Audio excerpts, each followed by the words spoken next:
First and foremost, I'm gonna give all praises to Yahweh, Washem Yahushai, double honors to the elders of Great Millstone, and salutation to all Yakim on the highways and byways begging to this marriage, teaching his work sincerely and faithfully. Um, the video is gonna be about Esau, as you see the title. Well, you see this guy, you see the man that God hated. So it's gonna be like getting to the point. The so-called white man, right? Is Esau Edom, and that the Lord hates him. Now I found an article talking about white supremacist group are growing hate. Growing hate groups are growing. Talking about Esau Edom, right? And ultimately, not this video specifically, but I'm gonna show you the comments. These people, the nerve, you could say, of some of these people. They really believe like the Lord is the the Lord doesn't know what He's doing. The Most High, right? That Yahweh, he just it's not right what he did to Esau. Wait, let me just see my video. All right, that's not right what happened to Esau. His birthright was. I'm just gonna. I'm gonna play the video instead of. Esau. Show the comments. If everything had turned out the way Esau had hoped, he would have been the patriarch of the Israelites. But it didn't. Esau was the epitome of what's now referred to as laid back. He enjoyed the freedom of living in the open air and didn't take himself too seriously. His bluff and carefree approach to life were to prove to be the source of his tragic downfall. He was the firstborn of Isaac and Rebekah's twins, and he quickly rose to the position of favorite son of his father. The elder twin son of Isaac and Rebekah, Esau, was Abraham's grandson, and the elder twin son of Abraham, the younger, was Jacob. During her pregnancy, Rebekah experienced some difficulties, which God explained was due to the fact that two nations are in your womb. One people will be stronger than the other, and the older will serve the younger. So, like he just said, the older shall serve the younger, right? So before they were even being born, there are two nations. So there's two different types of people, already in her womb. And the elder shall serve the younger. So it was already prophesied, right, that the blessing wasn't going to go to the elders. Right? Before they were even born, it just tells you that the elder shall serve the younger. So that must, if you now you hear that, it's like, damn, he may not get the blessing, right? But you see the people here in the comments are slow. You look at this. If God hates the man that had everything taken from him and still forgave his brother, then I fear for my soul. The story confuses me, even when I was younger, trying to imagine what it was like to be Esau. You are Esau. Also, it's weird to hear that God hated someone, even the fact that it was preordained God to hate Esau is still something hard to think about. See, so like these people, they can't they don't have, they're not spiritually discerned. It hurts because that's the spirit of Esau. Because he feels a connection. The so-called white man feels a connection between Esau and himself. Because it goes back to the birthright. It goes back to like he sought carefully with tears. I remember at camp last week. Daughter to y'all watch me outside for bringing back my memory of this. That there was this Edomite who came up and said he didn't believe in God or anything, right? And what he was saying was, but he started listening more and more about Esau, the story of Esau, and he was saying like, I can't be saved like at all, no matter what I do or what I say. I can't be accepted unless we told him that unless you're an Israelite, right? And he kept asking the same thing. He must not think he's an Israelite if he got to keep because the Lord hates Esau. But he said he didn't believe in God, and he said he believes in evolution. So he didn't look like So it's like put two and two together. That's probably an Edomite, most likely. And he and he wants to be a part. He wants to he would have inherited the blessing. He wanted the birth, the blessing, right? Is it just me, or pretty much all these horrible people? Jacob for deceiving his father and screwing over his brother, Rebekah for hatching a scheme and telling him to carry it out, Isaac for basically telling his son who was begging and pleading for just one blessing Sucks to suck, loser. And Esau for plotting to kill his own brother, showing up to meet him with a small army. This is some Dr. Filch. These are the good guys. Yo, Isaac didn't even talk that way, bro. You know, now this dude being dramatized and how Esau does, he dramatizes stuff because he's good at being a serpent. Because Isaac, he actually felt bad that that happened to him. You know.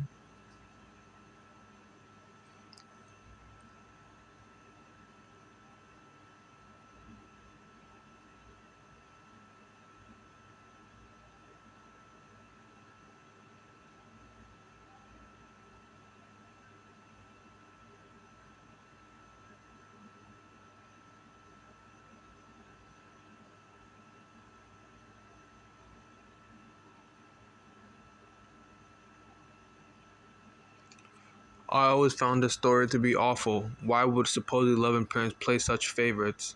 The father goes to give the blessing to his oldest child, and the mom intentionally steals it for her second son. What a horrible mom to do such a thing to her own son.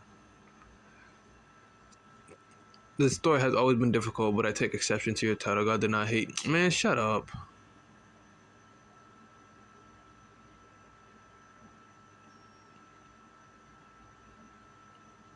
I've always felt bad for Esau. I never really liked this story. It always seemed unfair to me.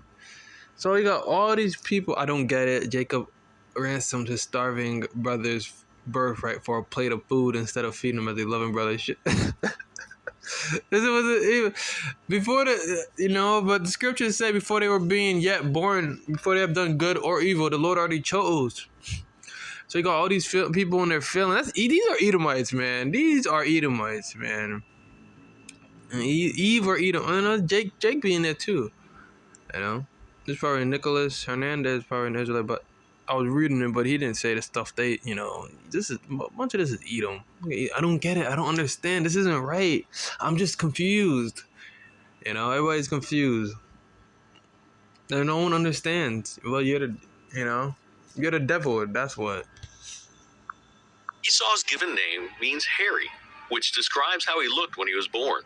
Jacob, Esau's twin brother, was born holding Esau's heel and was given the name Jacob, which means supplanter in Hebrew, which refers to someone who defrauds another of something for personal gain. The twins' birth story served as a prophecy for what was to come in their lives. Genesis 25, verses 25 through 28. The first one was very read at birth. So that's it on that one.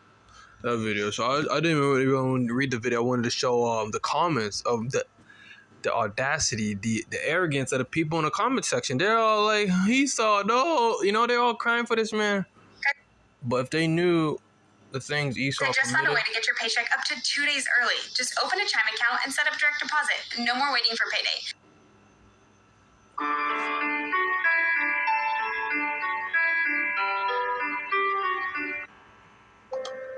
The author does not even...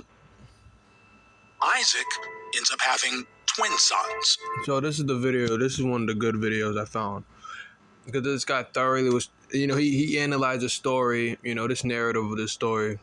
He narrated it better than the other guy. That's why they want to show. So, same thing happens, right? I'm going to just get in the comments. The oldest name is Esau, and the younger is Jacob. According to Jewish culture, Esau should have the birthright, and the promise to save humanity through his offspring should be passed down. However, due to his desire of the flesh and lack of care for the promises of God, I love that he said that. No one in that comment section thought of Esau had no type of self-control. Like, he did not care for the blessing. Of the flesh, the flesh, his spirit is willing, but the flesh is weak. But Esau, he just got taken over a bowl of food, right? The Lord blessed you with a blessing. Right? No one ever talks on about how Esau did. Everybody in the comment section on the other videos talking about how could he do such a thing? How could he trick his brother? Why couldn't he, like a good brother, should just gave him food? Like, You know? He loses the opportunity to be the one by which the promise of God would be fulfilled. We can most clearly see the heart of Esau in Genesis 25, 29 through 34. It says, "Once when Jacob was cooking stew, Esau came in from the field and he was exhausted. And Esau said to Jacob, 'Let me eat some of that red stew, for I am exhausted.' Therefore his name was called Edom. Jacob said, 'Sell me your birthright now.' Esau said, 'I am about to die. Of what use is a birthright to me?' Jacob said, So he didn't even care about it. He's dramatized. Look, didn't I say that? Esau is dramatic. You know, no, you have no respect. You know, I'm about to die. You know, bro, you couldn't wait. You couldn't make it. You know, "Swear to me now." So he swore to him and sold his birthright to Jacob. Then Jacob gave Esau bread and lentil stew, and he ate and drank and rose and went his way. Thus Esau despised his birthright. This was incredibly significant and equally a careless thing for Esau to do, because the promise of God to save the world okay. would be fulfilled through the son who had the birthright. So he's basically saying if Esau didn't sell the birthright, he would have been the patriarch of Israel, nation Israel. It would be Abraham, Isaac, and Esau, but it wasn't. It was Abraham, Isaac, and Jacob because of the because Esau sold the birthright. You know, and he would be the one to give the laws. You know, in the kingdom, we're gonna have to teach the other nations how to live. And that would be Esau if he didn't sell his birthright. He would be the one with everything that we're gonna receive. Everything we receive, he's trying to say that Esau would have inherited that, you know. But he wasn't meant to get it, right? He wasn't meant to receive the blessing, the birthright. Not only that, but he would be the one in charge of the family. This was a great honor to have at this time in history. However, we see that Esau is indifferent when it comes to this birthright. After a long day of work, Esau is tired and hungry. He has the ability to cook his own food and has access to clean water. See? Yet, he wants to feed his desire right now. See, look at him. You could have did that all on your own, right? This is what I'm talking about. If Esau really cared about, you know, like I said, we're gonna get into the white nationalists. You know, the white Esau losing power. You can't replace me. You know, they're small in number, right? You know, because Esau is mingling with the other nations, Moab, right? Shaniqua with Edom, right? You know, so like they're not even counted as Edomites in this society because everything nowadays is counted by mixed. It's all by who the mother is also. So Esau is dwindling in numbers in his own country. And that's why he's coming up with these you can't replace me. Cause he's not trying to, he wants to have he wants to think that he has some control left, right? Some more power left. You know, you can't replace me. You know, he's gonna come down with a great rap because he knows he's losing power. And he's not gonna come back, and you know, he thinks he's gonna come back from that. He's gonna bounce back. Like, no. You know. All this because he sold his birthright. All this hatred, all this enmity. It's ultimately the Most High story, right? You can't really do much of. You can't do nothing about it. Especially those crybabies in the comment section. Instead of simply waiting. See, he couldn't even wait. He could have made his own food and waited, but instead, he seen Jacob making something already. So he wanted something to eat at that moment when he seen food. So it's like he didn't want to wait, right? He asked for some red stew from his brother. When the words red stew are translated from Hebrew, it can literally be translated as red. This shows us that the stew was not anything fancy or over the top. The author does not even know what is in the stew. It is a simple red stew. His brother Jacob was ready to capitalize on any situation. So instead of just giving his brother a bowl of stew, he offers him a deal. For a bowl of stew, Esau is to give up his birthright. That means after the death of their father, Jacob would then be in charge. He would inherit everything, including the promise of an offspring that would Okay, see, this is where he adds his own little mix to it. save the world and defeat Satan. Yeah, Esau is Satan. That promise would be transferred from Esau to Jacob. Esau does not think twice about it. Esau didn't care about inheritance. See, this is exactly what I'm trying to get at. Esau did not care. You know, all this built up frustration Esau had, you know, this is your fault. Ultimately, it's Esau's, you know. Go to the Rothschild's mansion that he's in Great Britain and go find Evelyn D. Rothschild, go find out which one's Edom, Esau, right, and butcher him. You know, take that up with him. Or don't, and just accept that this is it. It is what it is. You know, all these angry Edomites, you know, so-called white people, all these neo-Nazis, white supremacists, Patriot Front, Proud Boys, you know, all these Edomites mad, and go cry to the banker's family and figure out which one is Esau and go jack him up. You know, don't you know how you gonna get mad at us? He's the one that sold it. He didn't care for it. Esau was all about self-gratification, so he traded his birthright for the stew and then simply went on his way. Imagine that. The birthright was customarily passed down from father to eldest son, yet he despised his inheritance. He left and did not care about his birthright. He wasn't concerned about the blessing of God one bit. His focus is to fulfill his own desire. We see.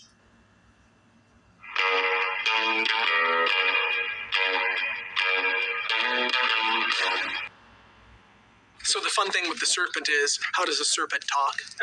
And not only that, but why is the serpent's punishment to crawl on its belly when that's what it does? See a little deeper into Esau's heart in the book of Hebrews. Hebrews 12, verse 15 to 17 says, "See to it that no one fails to obtain the grace of God, that no root of bitterness springs up and causes trouble, and by it many become defiled, that no one is sexually immoral or unholy like Esau, who sold his birthright for a single meal. For you know that afterward, when he desired to inherit the blessing, he was rejected, for he found no chance to repent, though he sought it with tears." The Amplified translation paints a better picture of Esau's remorse when he realized what he had done. The Bible says, "And see to it that no one is immoral or godless like Esau, who sold his own birthright for a single meal. For you know that later on, when he wanted to regain title to his inheritance of the blessing, he was rejected, for he found no opportunity for repentance. There was no way to repair what he had done, no chance to recall the choice he had made, even though he sought for it with bitter tears." When Esau did not care at the time that he was selling away his birthright, he would later go on to regret it immensely. And we should learn from this. He did regret it, you know. He pursued with that sword a perpetual hatred. You know, how does he take his regret? Right, he using the sword on the nation of Israel. You know, but he did castrate, mutilate, hung. I forgot, with lynch. Right, put on reservations. You know, putting Jake in cages, the border of Texas, right? Issachar rights, slavery, colonization. So Esau, you know, all this does, right, for Esau is you're making things worse on your end. But Esau, he's not smart. Esau, he's not a wise man, because it says Yahweh hates you. It says Jacob have I loved, Esau have I hated. So the Most High hates you, but I'm gonna keep pitting. I'm gonna keep it's kind of like saying a tab. I'm gonna keep buying drink. I'm gonna keep buying things even though I don't got the money to pay for it. You keep doing stuff that you can't get yourself out of. You're in a debt. You're using you took out a loan of $2 million, and you've been having fun with that. You bought Lamborghinis. You bought a mansion. You bought a private jet. You bought a helicopter. You bought a helipad where you can land a helicopter. You got yourself a private pool. Don't forget the expensive drinks. You got champagne and bottles, and you went to Dubai, right? $2 million, right? Actually, and now you trying to pay that money back. You took out a loan, right? Let's say you got that loan from the mafia. A loan shark is what a loan shark is when you borrow money from a rich person, and if you don't pay them back, they're gonna break your legs or probably kill you or kill your family members. So Esau, he's been living well. He's the Lord's been checking and watching everything you've been doing. Right now, you gotta pay that all back. Esau, he ain't got the money to pay it back. So guess what? The Lord's gonna pull your nails off your fingertips. The Lord's gonna strap you down to a chair, with a car battery, and start with the damn what's those cords called? Those jump cables, and attach them to your ankles, and you get tased. Like them torture things. That's what's gonna happen. That's what the Lord's gonna do. Esau just doesn't. He just can't let it go, right? You know how Esau says, "Get over slavery. Get over it. Get over the birthright, Esau. Get over it." That's gonna be the title of the video. Get over it, E. Get over it. It happened so long ago. Get over it, E. That's how he tells us about slavery.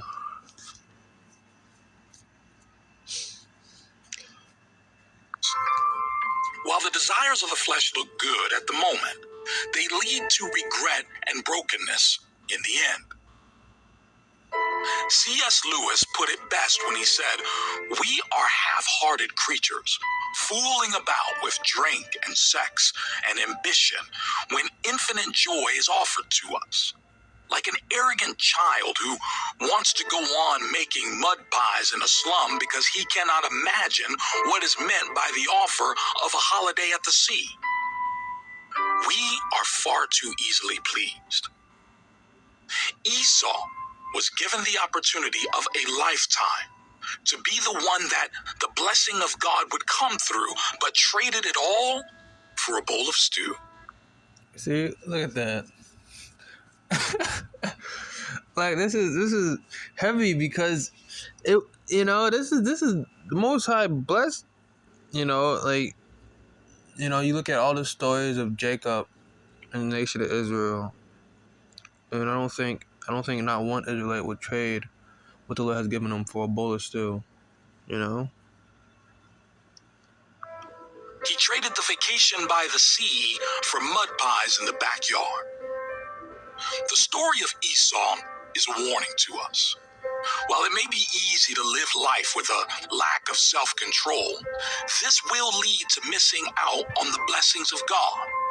Just because something looks good and right in the moment does not mean we should take it, as it may lead us away from God.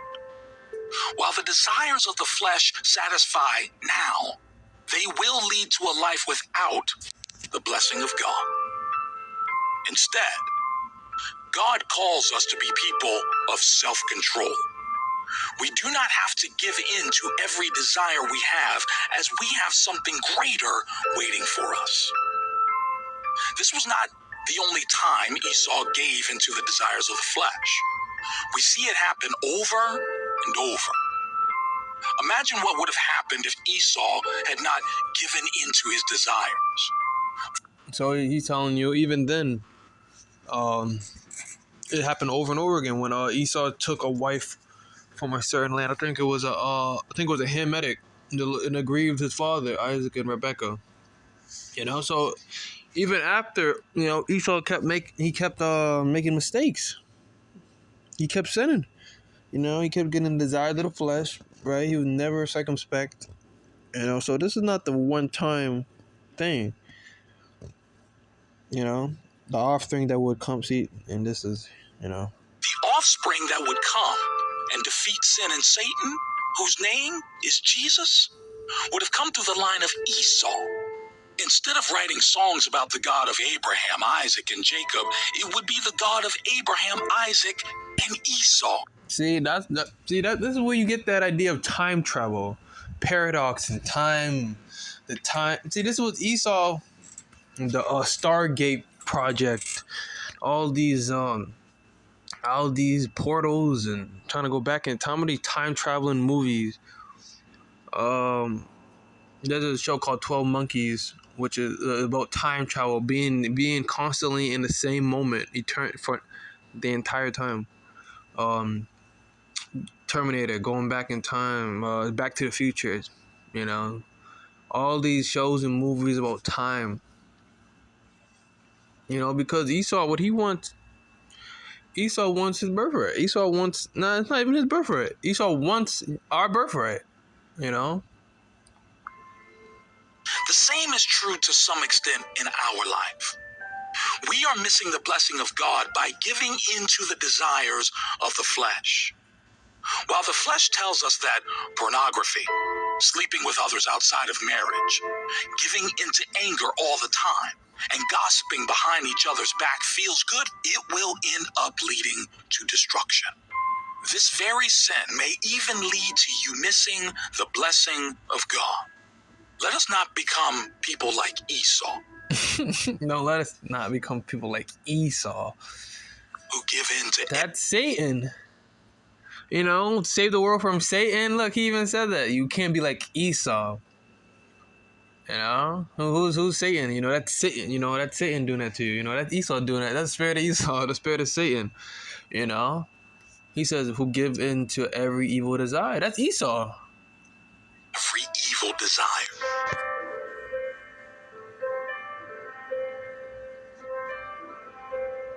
So the whole point of that is to say that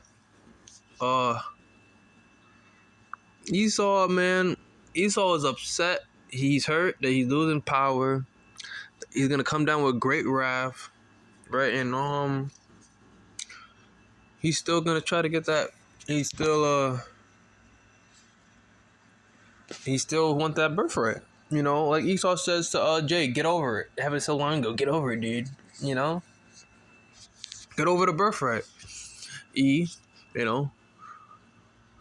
So this article is going to be about the white nationalist group. I'm going to try to get straight to the point, right? But actually, I want to get a scripture first. 1 Peter 5:8, be sober, be vigilant, because your adversary, the devil, as a roaring lion, walks about seeking whom he may devour. So that's Esau right about now. That's Esau. All these white nationalist groups, all these KKK, not even KKK no more. It's a rebrand. The Patriot Front, Proud Boys, all these names.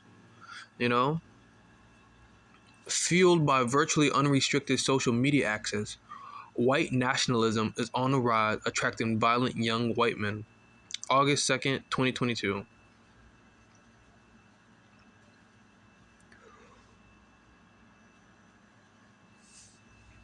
White nationalists keep showing up in a hearing of the U.S. House Committee. I'm gonna get to. Based on July 12, 2022, testimony from a former Oath Keepers member, the white nationalist group coordinated with the Three Percenters, another group of white nationalists, and the Proud Boys, in mobilizing their extremist groups to rally in Washington, D.C. on January 6th, as asked by President Trump in his December 16th, 2020 tweet. As a cultural anthropologist who has studied these movements for over a decade, I know that membership in these organizations is not limited to the attempted violent overthrow of the government poses an ongoing threat as seen in massacres carried out by young men radicalized by this movement. Why not white? Why not just put, young white devils radicalized by this movement?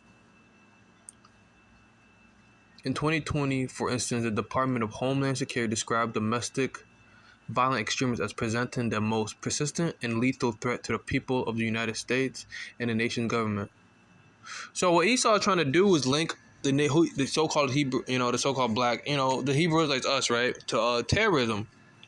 But we're a new thing according to Esau. So what Esau trying to do, he's gonna try to generalize what Esau trying to say. There's a domestic terrorism. Let's start off with the white national. Esau's gonna name the first one that's been here for centuries that everybody already knows about. KKK, neo-Nazi, Proud Boys, there are new ones coming out, like the 3%ers, right? Then it's slowly gonna gravitate to black extremists, and they're gonna say, "Oh, the black Hebrews, like, no, there just should be no hate in America at all," So they're using them, they're a scapegoat to come for us. That is the only reason why Esau's getting on this, But it also shows, and not only that, but on the spiritual side, it's showing you that Esau's going down. He can't do what he was able to do back in the the 50s and 40s and 60s and 70s. And other racially motivated extremists has almost tripled since he took office in 2017. Salaki. Oh, I want to get this. In the 1990s, former KKK leaders, including David Duke, rebranded white supremacy for the digital age. They switched KKK roles for business suits and connected neo-Nazi anti-Semitic conspiracies with broader anti-black, anti-immigrant, and anti-Islamic racism. So what did Esau say?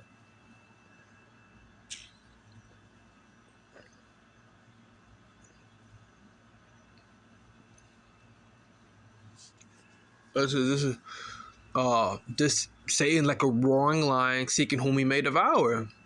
So like you think these Edomites and the doctors and dentists are your friends? These so-called white people? Jake is dumb. Jake is stupid, man. The Jake at my job are dumb too. Like I was just like their conversations are just so fun. Just none of that. Like Jake is just cooked. So they switched the KKK roles for business suits. So like all those the corporate businesses who work for these Wells Fargo banks, working these giant skyscrapers that in your major city and where you live. That's for the like neo-Nazis down there, right?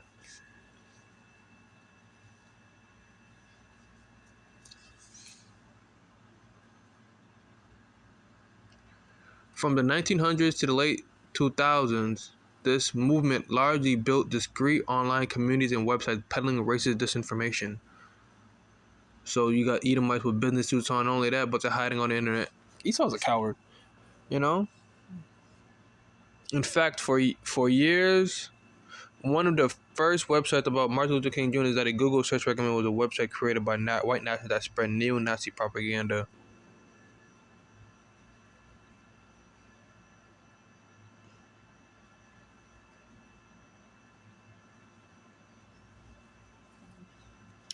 In 2005, the white nationalist website Stormfront.org had 30,000 members, which might sound like a lot, but as social media expanded with both Facebook and Twitter opening to anyone with an email address, in 2006, its views got a lot more attention.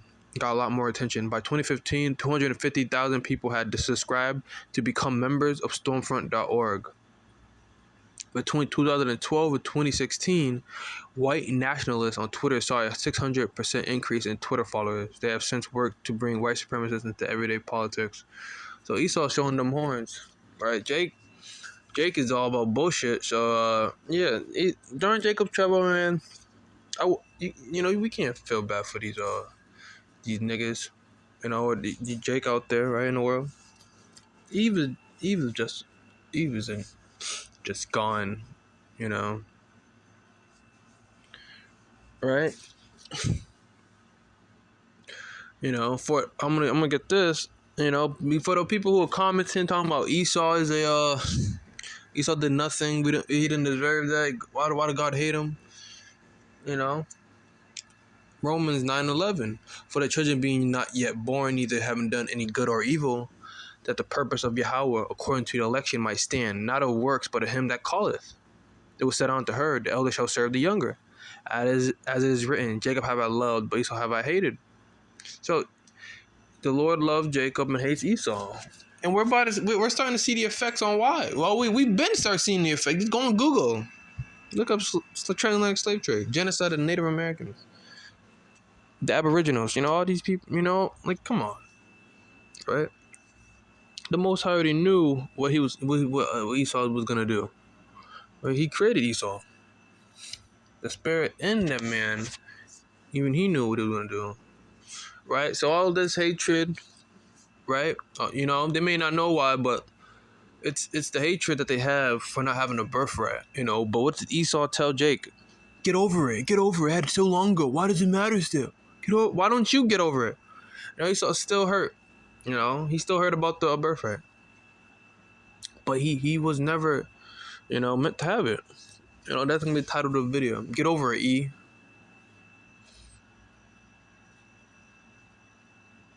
The birthright wasn't meant for you. Right? I'm gonna get another scripture. But like I was getting into, watch your surroundings, be circumspect. Because Esau, he's looking for someone to slay, right? And Esau, he's not a man, so he's most likely gonna start jumping people, right? So always watch your surroundings, right? You know who you're talking to. Always keep your eye on Esau. Hebrews 12:16. Lest there be any fornicator or profane person as Esau, who for one morsel of meat sold his birthright.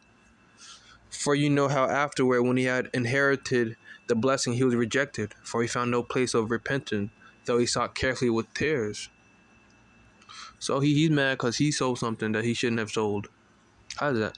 I'm mad that I sold the best thing any person could have on this planet, and I sold it for a bowl of stew. I'm mad at you, Jacob, that you were more wiser than I am about what to value. What kind of sense does that make? That's Esau. He got no accountability. Even back then, he's a victim. He doesn't do nothing. He always think, even to this day, I didn't know what you talking about, dude. What you talking about? That's Esau.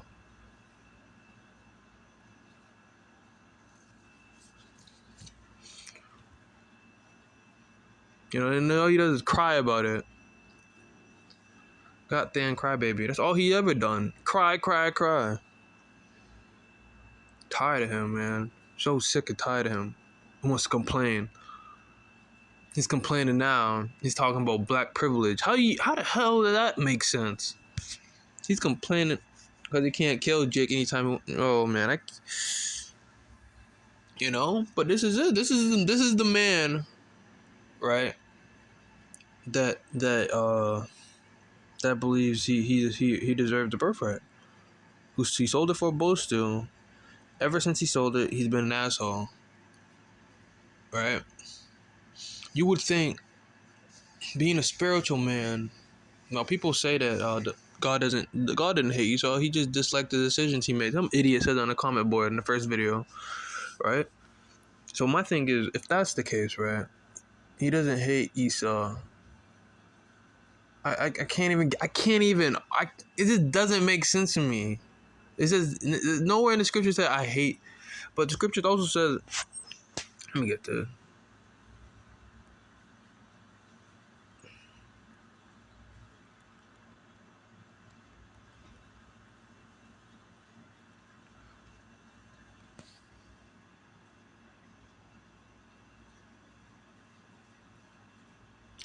Ecclesiasticus chapter 12 verse 6. For the Most High hateth sinners and will repay vengeance unto the ungodly and keepeth them against the mighty day of their punishment.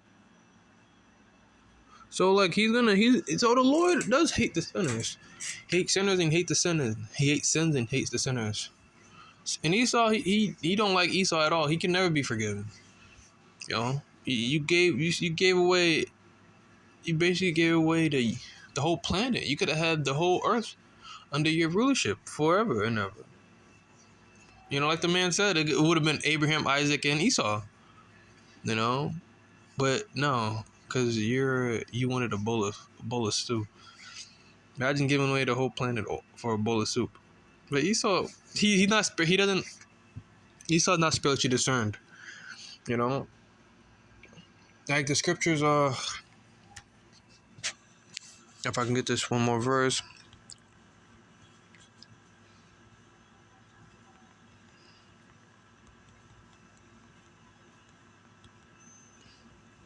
In parables.